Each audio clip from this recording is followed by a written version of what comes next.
After the abysmal release of the cloud version of Hitman 3 on Nintendo Switch, I was delighted to see one of my favourites, Hitman Blood Money Reprisal, come to the Nintendo Switch, albeit much more dated than Hitman 3. Having a native version of any game for me is definitely preferable. It also marks a decade from when I had a little bet with my brother and I'd said that within 10 years we'd be able to play these types of games in a handheld format, and he said there was absolutely no way because it would be far too hot. Well, I'm not one to say I told you so, and thank you to the publisher for the review copy. Is it time to reprise an old role, or am I about to give you 47 reasons not to? Well, my name's Mark Walker, welcome back to Switch Up, now let's find out.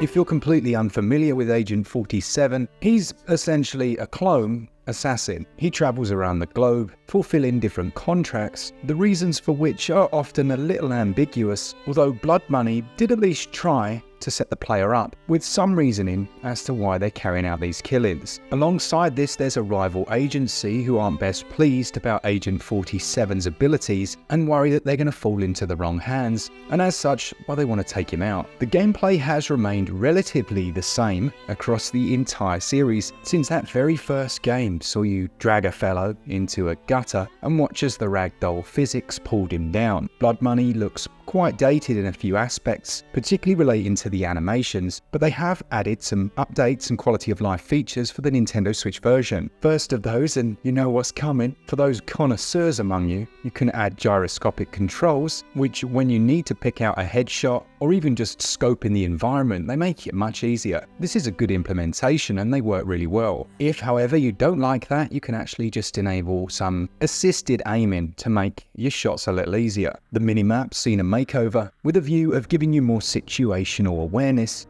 and lets you know also when you're trespassing and the suspicion levels of those around you. Finally then, from the latter games, we have Instinct Mode. By holding down a button, this will highlight various targets, aka showing you the enemy in red, or at least that which you need to assassinate, any points of interest, and items that you can pick up. Each stage sets up a sandbox environment with a few specific targets. Now before you even begin, you can actually purchase intel. This is done using any of the dollar currency that you've accumulated through your previous missions. Intel is really important because it gives you information about potential accidental kills and other environmental objects. One clue will be something along the lines of, the agents have a deadly affection for donuts. So it doesn't take a rocket scientist to grab the donut tray, poke your little syringe in and fill them with, well, the opposite of performance enhancing drugs, and then watch as things play out. Now, while these clues do offer vital information, for me, Hitman was always about experimentation. Going into a stage blind, spending the first hour or so just exploring every possibility and trying to figure these things out for yourself. Every NPC has a hierarchy of authority. What that means is if you bowl in, wearing your suit, into an area where you're not supposed to be, then you'll be noticed and duly dealt with. If, however, you acquire yourself an outfit that meets the current hierarchical needs, then you'll be able to walk around quite freely, whether that's dressed as an agent or whatever that is. It's a system that's worked the entire series, but again feels a little dated in some regards. For example, if you're tailing someone who has a bodyguard behind them with an aim to push them in the pool, which by the way is knee high, because that'll kill them instantly. Well, if the guard looks away for 3 seconds, you push them in, they're not going to know who did it. Because you have that uniform, it couldn't possibly have been you. Now sure, if they catch sight of you doing something wrong, they're going to be all over you like white on rice, but the suspicion levels here are slightly different to that of the newer games, which feel a little more natural, but you can still carry out some similar things. Now what I always loved about Blood Money though were the variation of stages. There are some really iconic moments here. The opera stands out, I think, to most players, and there's something fiendishly delightful about setting up accidents that involve different cast members carrying out your job for you. Depending on the difficulty mode that you've chosen, this will affect how many save points you have, but it will also tweak the AI of the enemy. So when I said how easy it was to just push someone in the pool,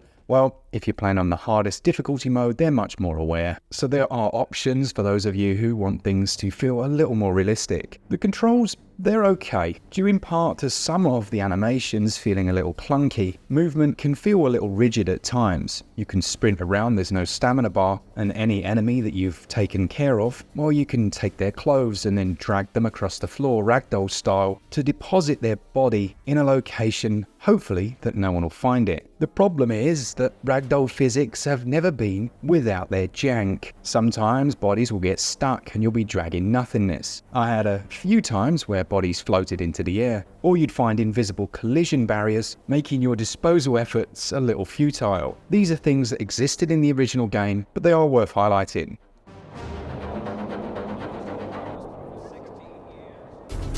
So you may be wondering how it performs on the Nintendo Switch. Well, we're looking at 30 frames per second. That's generally locked out, although I did see a few stutters in a couple of areas. The performance isn't really the big issue for me. What is an issue though is that some of the optimization seems to have added a bit of instability. I experienced 3 crashes on the 3rd stage, and on the Asylum stage I also had quite a number of visual bugs. Notifications for objectives being completed were playing over and over again, so yeah, I do think there's a little bit of work to be done to tighten things up. You may never notice these things. I didn't have any problems with crashes on any of the other stages, and as I say, their performance is good. It's just a shame because I never had any crashes on the 360 version back in the day. Playing in handheld is a delight. It really does suit this form factor, and probably more relating to the bet I made with my brother all those years ago. There's something very satisfying about it. Now, if you like the later Hitman games but you never played this, it's currently going for £16.99. That's a 15% discount, but that only lasts until the end of today. After that, it goes up to £19.99 or your regional equivalent, which is for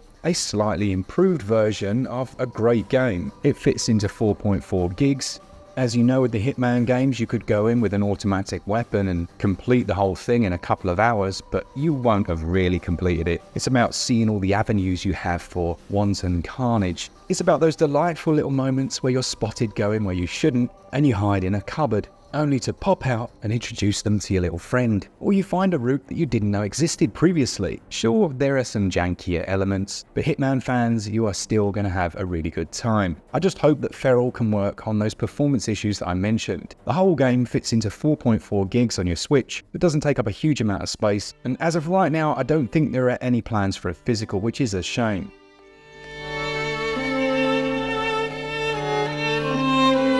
So there we have it. Hopefully that's all the information you need about Hitman Blood Money Reprisal on the Nintendo Switch. A few quality of life features, a couple of bugs and issues that need ironing out, but still a classic and enjoyable game, finally natively on the Nintendo Switch. It gets a Switch Up score of 75%. As I said at the start, big thanks to Feral Interactive for the review code. I hope you guys have enjoyed this and it's provided you the information you need. It does slightly concern me that when I first played this, I looked a lot less like Agent 47, and now it could be my brother. Thanks to our Patreons and our members, and all of you that enjoy the content. For all things Switch all the time, keep it Switch up. Cheers, guys. See ya!